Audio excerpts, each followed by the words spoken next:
Ever wonder why waves don't just stop when they hit an obstacle? They bend.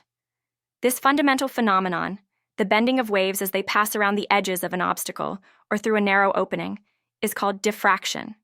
It's a cornerstone of wave physics, revealing the true nature of light, sound, and even matter itself. Diffraction is the spreading out of waves when they encounter an aperture or an edge. Instead of casting a sharp shadow, waves seem to curve around corners. This isn't just a quirk, it's a direct consequence of how waves propagate. It happens with all types of waves, from ripples on water to radio waves and X-rays. The extent of diffraction depends on the wavelength of the wave and the size of the obstacle or opening. Significant diffraction occurs when the wavelength is comparable to or larger than the size of the feature the wave interacts with. If the opening is much larger than the wavelength, the bending is minimal, and the wave appears to travel in a straight line, like a ray. To understand why waves diffract, we turn to Christian Huygens. His principle states that every point on a wavefront can be considered as a source of tiny secondary spherical wavelets. These wavelets spread out in all directions with the same speed as the original wave. The new wavefront at a later time is the envelope of all these secondary wavelets. When a wavefront encounters a barrier with a slit, only the points within that slit act as sources of these secondary wavelets. These wavelets then propagate outwards, interfering with each other. This interference of wavelets originating from different points within the opening is what creates the diffraction pattern we observe. Let's consider light passing through a single narrow slit.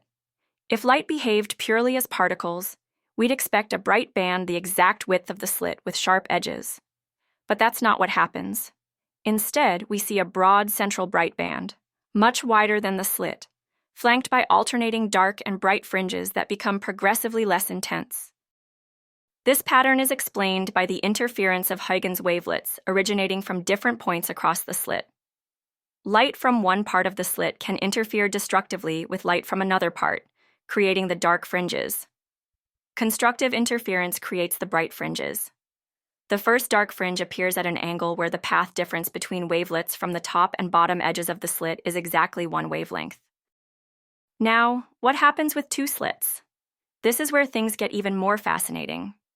The famous double slit experiment demonstrates both interference and diffraction simultaneously. Each slit individually produces a diffraction pattern. However, the waves emerging from the two slits also interfere with each other. The overall pattern observed is an interference pattern, alternating bright and dark fringes, modulated by the single slit diffraction pattern. The bright interference fringes are brightest in the center of the pattern, where the central maximum of the single slit diffraction occurs, and their intensity decreases as you move towards the dark fringes of the single slit pattern. This combination shows that light waves spread out, diffract, and then overlap and combine, interfere. Taking the idea of multiple slits further, a diffraction grating is a surface with a large number of parallel, closely spaced lines or grooves. When light passes through or reflects off a diffraction grating, it produces a much sharper and more widely separated interference pattern than a double slit. Each line on the grating acts like a source of diffracted wavelets. These wavelets interfere constructively at specific angles that depend on the wavelength of the light and the spacing between the lines. Diffraction gratings are incredibly useful for separating light into its constituent wavelengths, forming a spectrum. This is why you see rainbow patterns on CDs or DVDs.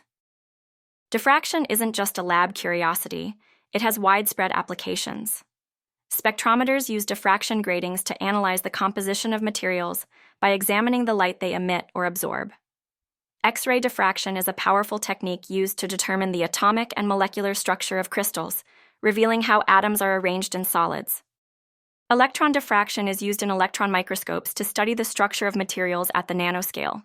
Even holography, the creation of three-dimensional images, relies on the principles of diffraction and interference. Understanding diffraction is crucial for designing optical instruments, telecommunication systems, and even understanding how sound behaves in rooms. Diffraction is a fundamental property of waves that challenges our everyday intuition based on ray optics. It provides compelling evidence for the wave nature of light and other phenomena.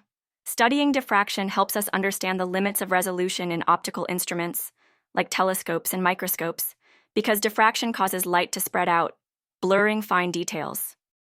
From the colors on a soap bubble to the design of advanced materials, diffraction is everywhere.